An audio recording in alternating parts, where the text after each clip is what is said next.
what does it look like to be an anti-racist in a school setting? I read Ibram Kendi's text, Stamped from the Beginning, and in there he's defining three different terms.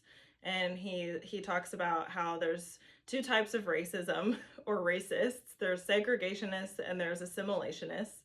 And then there's on the opposite side of that, anti-racist. And there's not really, you can't just be non-racist, because non-racist is meaning that you're complicit in the work and that you're not actively fighting against racism. But anti-racist is actively fighting against racism.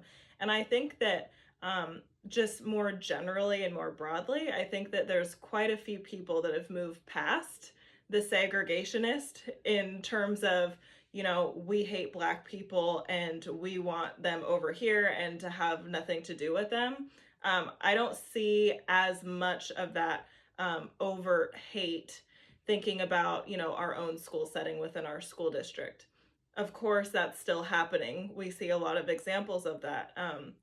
Today is the 1 year anniversary of the shooting of Ahmaud Arbery, an innocent Black man that was shot for jogging. So we do see that happening, and we see different instances of that happening here. I'm not disregarding that, but I think on a broader scale, I think that there's a lot of educators lying in the assimilationist phase, which is thinking about, yes, well-intentioned, and yes, we accept that, Black people or people of color are here and we care about representation, but it's failing to look at policy and practice and teaching and learning through a critically anti-racist lens, and thinking about, when we're designing professional development, that has to do with student outcomes.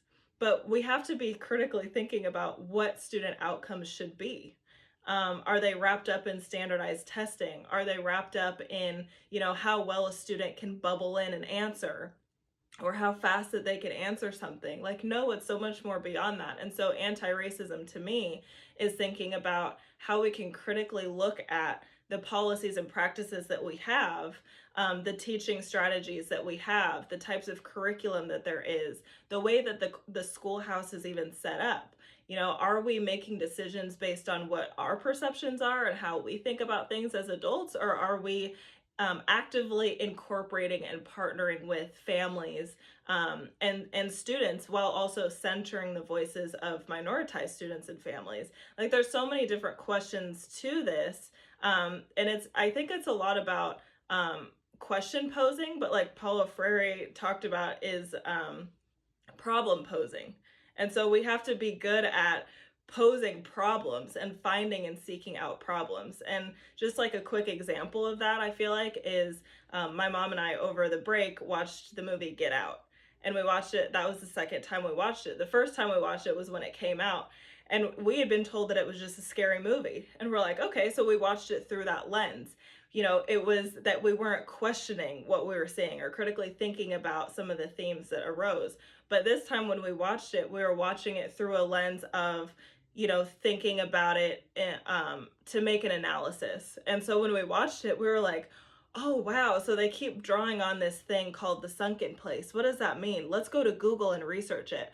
Oh, this is happening. And why is that happening? Like, why is the brother trying to get into a physical altercation with the main character? And what's this bingo game that they're doing? And why are they doing that? Oh, it's not bingo. And so, like, if you're watching it through this critical lens, you're able to see more of the problems that arise. And so I kind of liken that to anti-racism in education, and we have to be actively and critically and creatively thinking about what's wrong in education and how we can come together to change it.